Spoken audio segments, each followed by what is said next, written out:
वंदे मातरम। आप देख रहे हैं खबर उत्तराखंड में, हूं आपके साथ काजल ठाकुर। आज से हेमकुंड यात्रा शुरू हो रही है। ऋषिकेश हेमकुंड प्रतिबंधन समिति ने सभी श्रद्धालुओं का रजिस्ट्रेशन प्रक्रिया पूरी कर ली गई और सुबह 11 बजे उत्तराखंड के राज्यपाल सरदार गुरमीत सिंह, उत्तराखंड के मुख्यमंत्री पुष्कर सिंह धामी हेमकुंड साहिब गुरुद्वारा ऋषिकेश पहुंचे। गुरुद्वारे में मत्था टेकने के बाद दोपहर 1 बजे श्रद्धालुओं के जत्थे को हरी झंडी दिखाकर हेमकुंड साहिब के लिए रवाना किया गया। भारी मात्रा में श्रद्धालु हेमकुंड साहिब यात्रा के लिए ऋषिकेश पहुंच रहे हैं। हेमकुंड गुरुद्वारा प्रबंधन समिति द्वारा सभी श्रद्धालुओं को रहने और भोजन की उचित व्यवस्था की गई है।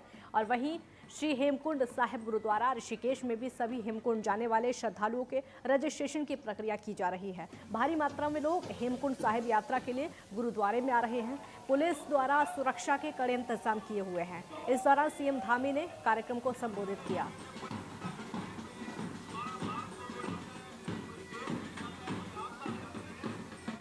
बड़ा शुभ दिन है।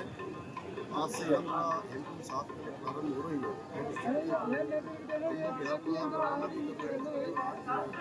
बड़ा शुभ दिन है और मैं सभी से कहूँगा कि अभी तो यात्री जा रहे हैं, जो स्वस्थ हैं उनको यात्रा में जाना है और सबसे अनुरोध भी हमने किया है। और हमारे देश के प्रधानमंत्री जी मोदी जी ने आगे निकट भविष्य में वहाँ के लिए रोकने की जो घोषणा की है, जल्दी से जल्दी वो काम होगा। अभी लोग वहाँ पर अपनी यात्रा कर रहे हैं। वो यात्रा बाई रोड हो रही है, सड़क से हो रही है, पैदल हो रही है।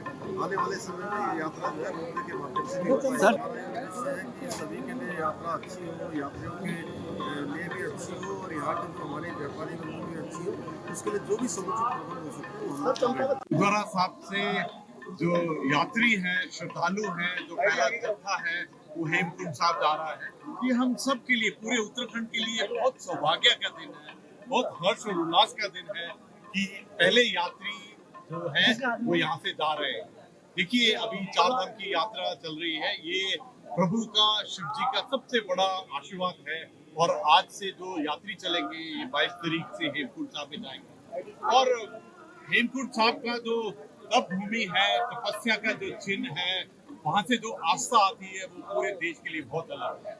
मैं तो कहूँगा कि हम अत्यंत खुश हैं, हर एक उत्तराखंडी बहुत ही खुश है कि हमारे घर में यात्री आए हैं।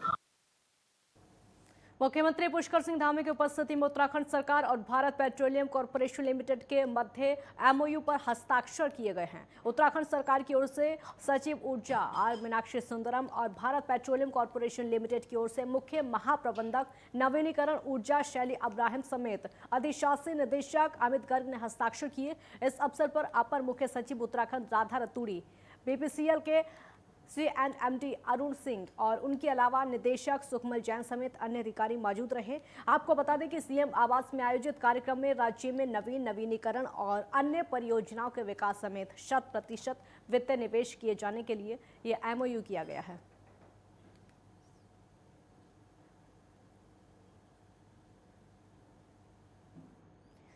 चंपावत उपचुनाव की सरगर्मियां तेज हो गई हैं। चंपावत उपचुनाव को जीतने को लेकर बीजेपी पूरी तरह से आश्वस्त दिख रही है। अल्मोड़ा में कार्यक्रम में पहुंचे लोकसभा सांसद अजय टम्टा ने कहा कि सीएम धामी के चंपावत सीट से चुनाव लड़ने को लेकर वहां की जनता में काफी उत्साह है।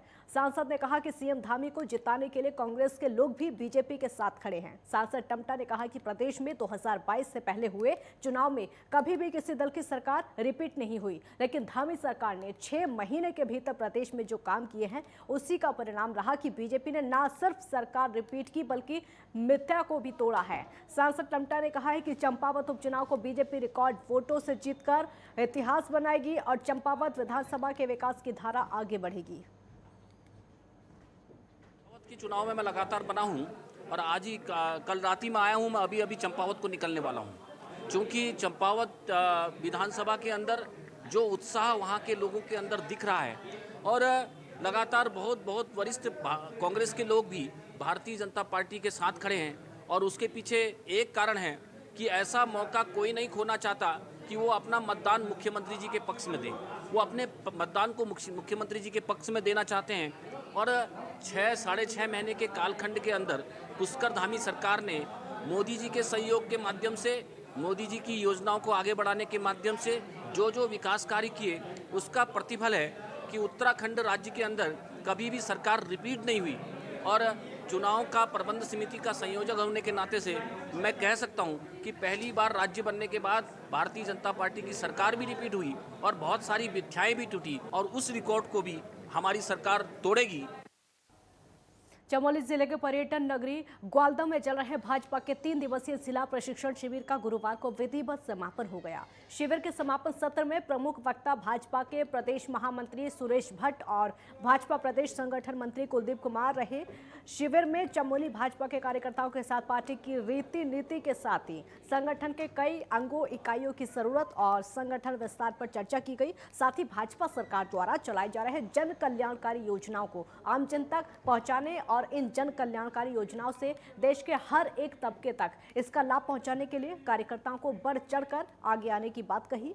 समापन सत्र के मुख्य वक्ता कुलदीप कुमार ने कहा कि भाजपा संगठन में अनुशासन महत्वपूर्ण है और कार्यकर्ताओं में अनुशासन, सहयोग, संगठनात्मक भावना को विकसित करने के लिए इस तरह के शिविरों का आयोजन किया जाता है, जहां से भाजपा का कार्यकर्ता सहयोग, समन्वय की भावना को आत्मसात करता है।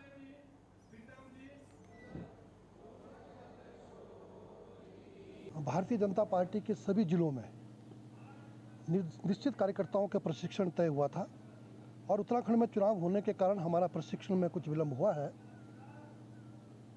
अभी क्योंकि चंपावत में उपचुनाव है, इसलिए केवल उत्तरकाशी, टिहरी, पिथौरागढ़ और चमोली जिलों के प्रशिक्षण वर्ग हो रहे हैं और आज चमोली के प्रशिक्षण का आज समापन है।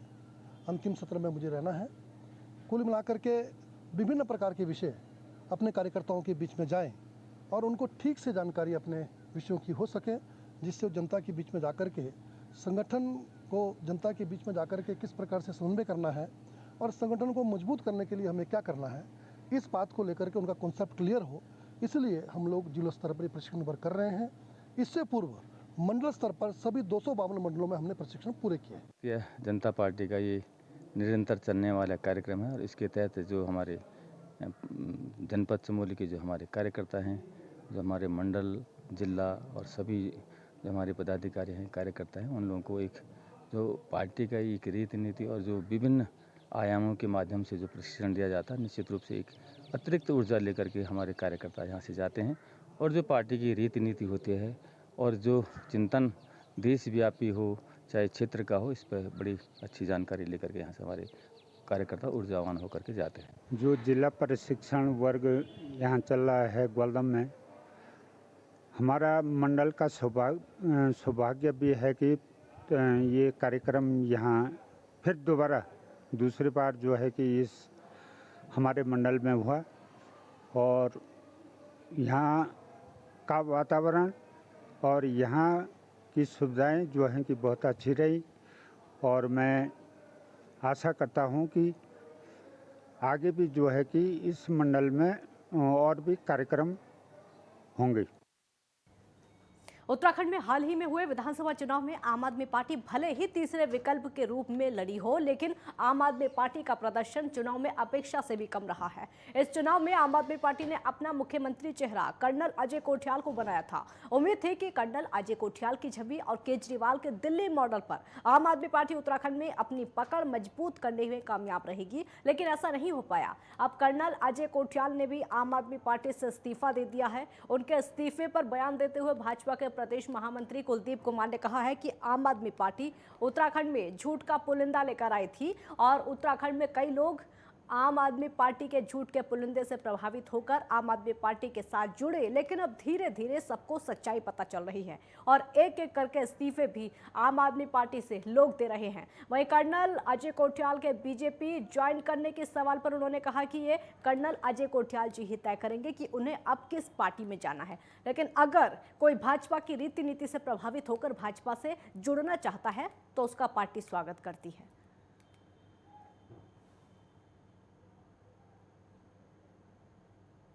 पार्टी चाहे दिल्ली में हो, चाहे पंजाब में हो, चाहे पूरे देश के अंदर हो, वो एक झूठ का पुलिंदा लेकर के जनता के बीच में आई थी। धीरे धीरे जो उत्तराखंड के सजग लोग हैं, जो वहाँ उस झूठ के पुलिंदे से प्रभावित होकर के उनसे जुड़े थे, जब उनको वास्तविकता उनके सामने आई तो उन्होंने उससे त्यागपत्र दिया है। वो कहीं ना कहीं अच्छी पार्टियों से जुड़ेंगे और समय रहते उनको इस बात से वो आगाह हो गए कि ये वास्तव में झूठ का पुलिंदा है। तो ये अच्छा है और और कई इस्तीफे भी आपके लोग देंगे। स्वास्थ्य मंत्री डॉक्टर धन सिंह रावत ने प्रदेश के राजकीय अस्पतालों को नेशनल बोर्ड फॉर हॉस्पिटल यानी NABH की मान्यता के लिए विभाग को तैयार करने के आदेश दे दिए हैं। आदेश के तहत कहा गया है कि अस्पतालों को NABH के मानकों को पूरा करने के लिए अभी से जुटना होगा। साथ ही मान्यता को प्राप्त करने के लिए जो मापदंड होंगे उनके लिए प्रदेश स्तर पर महानिदेशक स्वास्थ्य की अध्यक्षता में एक 8 सदस्यीय उच्च स्तरीय समिति का गठन किया गया है, जो कि सूबे के बड़े चिकित्सालयों का भ्रमण करके संबंधित मानकों का स्थलीय निरीक्षण करेगी और अस्पतालों में तय मानकों में कमी पाए जाने पर अपने सुझाव देगी। मुख्यमंत्री पुष्कर सिंह धामी ने देहरादून RTO में छापेमारी करके RTO दिनेश चंद्र पठोई को लापरवाही करने पर सस्पेंड कर दिया है। मुख्यमंत्री के इस कदम पर सत्ता पक्ष ने सरकार की जीरो टॉलरेंस नीति को दोहराया है। बीजेपी के प्रदेश उपाध्यक्ष डॉक्टर देवेंद्र भसीन ने कहा कि उत्तराखंड सरकार जीरो टॉलरेंस नीति के तहत काम कर रही है। मुख्यमंत्री पुष्कर सिंह धामी ने पहले ही साफ कर दिया है कि लापरवाही और भ्रष्टाचार को किसी भी सूरत में बर्दाश्त नहीं किया जाएगा। उन्होंने इससे पहले भी सरकार द्वारा भ्रष्टाचार पर की गई कार्रवाई और मुख्यमंत्री एक्शन का जिक्र करते हुए कहा कि सरकार भ्रष्टाचारियों पर कार्रवाई करके कड़े संदेश दे रही है। वहीं कांग्रेस ने मुख्यमंत्री के इस कदम को अच्छा बताते हुए कहा कि मुख्यमंत्री को 2 महीने से ज्यादा का वक्त हो गया है और अब वो एक्शन में आ रहे हैं। सीएम धामी देर आए दुरुस्त आए। कांग्रेस के प्रदेश वक्ता गरिमा ने कहा है कि चंपावत उपचुनाव को देखते हुए मुख्यमंत्री पुष्कर सिंह धामी अब एक्शन मोड में नजर आ रहे हैं। हालांकि पहले तमाम घपले घोटालों की खबरें आती रही, लेकिन वो चुप थे। मुख्यमंत्री का RTO कार्यालय पर छापा और RTO को सस्पेंड करने की जो कार्रवाई है वो सरकार की जीरो टॉलरेंस की नीति का एक और प्रमाण है। और इससे पहले भी कार्रवाई हुई, हमने IFS अधिकारी सस्पेंड किए और उसके अलावा सहकारिता विभाग में जो गड़बड़ियां पाई गई उनके खिलाफ कार्रवाई हो रही है। इसी प्रकार से हमने NH 74 पर भी CBI के छापे लगे हैं और हरिद्वार कुंभ के दौरान जो गड़बड़ हुई थी सैंपल को लेकर के उसकी भी बहुत शीघ्र ही रिपोर्ट आने वाली है और उस पर भी सख्त कार्रवाई की जानी है। योग्य है, स्वागत योग्य है और मुख्यमंत्री जी से कहना चाहती हूँ बहुत देर कर दी हुजूर आते आते, इसलिए क्योंकि आपकी सरकार को बने हुए 2.5 महीने से ज़्यादा हो गया। आप सुप्त अवस्था में पड़े रहे, सहकारिता में नियुक्तियों में फर्जीवाड़ा होता रहा, स्वास्थ्य विभाग में उठापटक होती रही, संविदा कर्मियों के ऊपर बर्बरता की गई, तमाम ऐसे मामले घोटाले घपलों के सामने आते रहे, लेकिन आप पता नहीं कौन सी कुंभकर्ण की नींद में सोए थे। लेकिन आज चंपावत उपचुनाव के मद्देनज़र ही सही, लेकिन आप एक्शन मोड में आए हैं, स्वागत योग्य है। उत्तराखंड का कुछ भला ही इससे हो जाएगा। ऐसे अधिकारियों पर कर्मचारियों पर आप गाज गिराएंगे जो निष्क्रिय बने हुए हैं, लेकिन साथ ही साथ कुछ जवाबदेही मंत्रियों की भी तय कीजिए, ये हमारा निवेदन है आपसे। खबर उत्तराखंड में ब्रेक के लिए यहाँ पर रुकेंगे, जल्द लौटेंगे।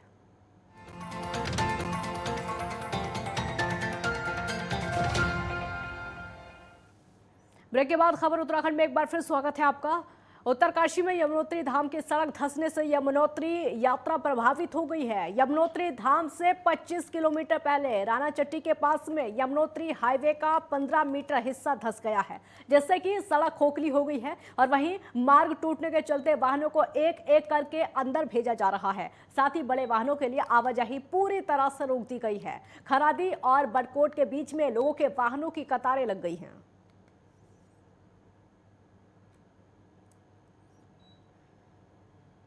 भगवान मदमहेश्वर की चल विक्रय उत्सव डोली ब्रह्म बेला पार गोड्डार गांव से मदमहेश्वर धाम के लिए रवाना हो गई है। इस दौरान सैकड़ों श्रद्धालु भगवान मदमहेश्वर की चल विक्रय उत्सव डोली की अगुवाई कर रहे हैं। भगवान मदमहेश्वर की चल विक्रय उत्सव डोली के आगमन पर यात्रा पड़ावों पर स्थानीय व्यापारियों ने फूलों से डोली का भव्य स्वागत किया। भगवान मदमहेश्वर की चल विक्रय उत्सव डोली के मदमहेश्वर धाम पहुंचने पर वेद के साथ में भगवान मदमहेश्वर के ग्रीष्म काल के लिए खोले गए हैं। आपको बता दें कि मदमहेश्वर धाम द्वितीय केदार के नाम से विश्व विख्यात है। मदमहेश्वर धाम में भगवान शंकर के मध्य भाग की पूजा होती है। ये तीर्थ सीमांत गांव गोड्डार से लगभग 10 किलोमीटर दूर सुरमय मखमली बुग्यालों के मध्य विराजमान है।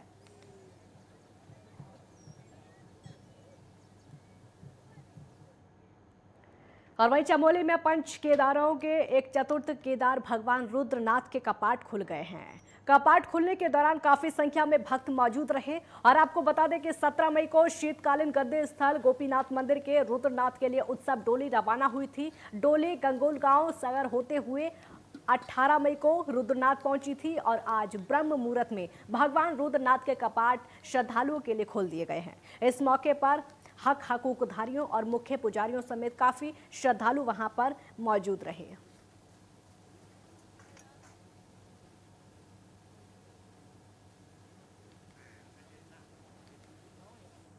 केलाखेड़ा नगर पंचायत उपचुनाव में अध्यक्ष पद के मतदान शुरू हो गए हैं, जहां पर मतदाताओं में अपने मत का प्रयोग करने के लिए काफी उत्साह देखा जा रहा है। वहीं पुलिस प्रशासन पूरी तरह से मुस्तैद है। आपको बता दें कि कोर्ट के आदेश पर केलाखेड़ा नगर पंचायत में अध्यक्ष पद के लिए उपचुनाव कराया जा रहा है, जिसमें 5 प्रत्याशी मैदान में उतरे हैं। और वहीं उपचुनाव के लिए सुबह 8 बजे से मतदान शुरू हो गया, जहाँ प्रशासन द्वारा मतदान करने के लिए आने वाले मतदाताओं की सुविधा के लिए 3 भवन में 9 बूथ बनाए गए हैं। मतदान के लिए आने वाले लोगों में अपने मत का प्रयोग करने के लिए काफी संख्या देखने को मिली और वहीं पुलिस और स्थानीय प्रशासन पूरी तरह से मुस्तैद दिखाई दे रहा है।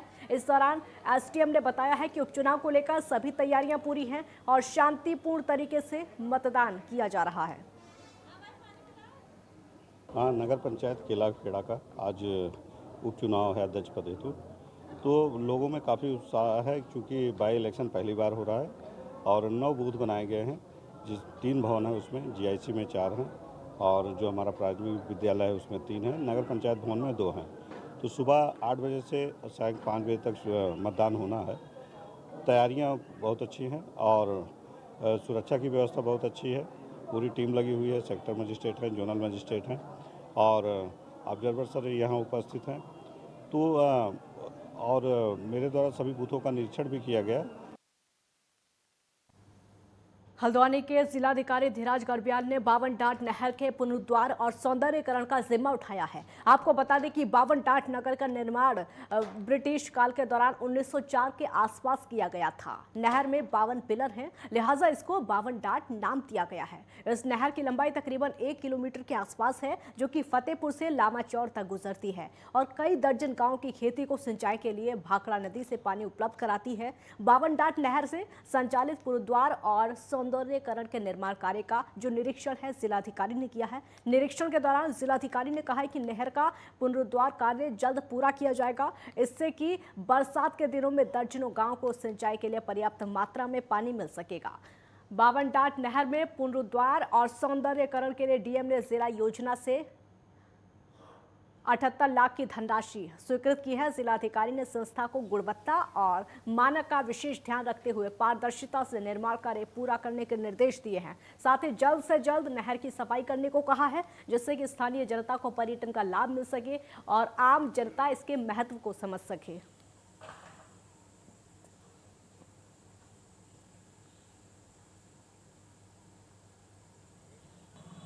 डाट देखो, ब्रिटिश पीरियड का बना हुआ ये डाट है, जिसमें 52 टोटल डाट बने हुए हैं और ये सिंचाई के लिए इस डाट का यूज़ किया जाता था।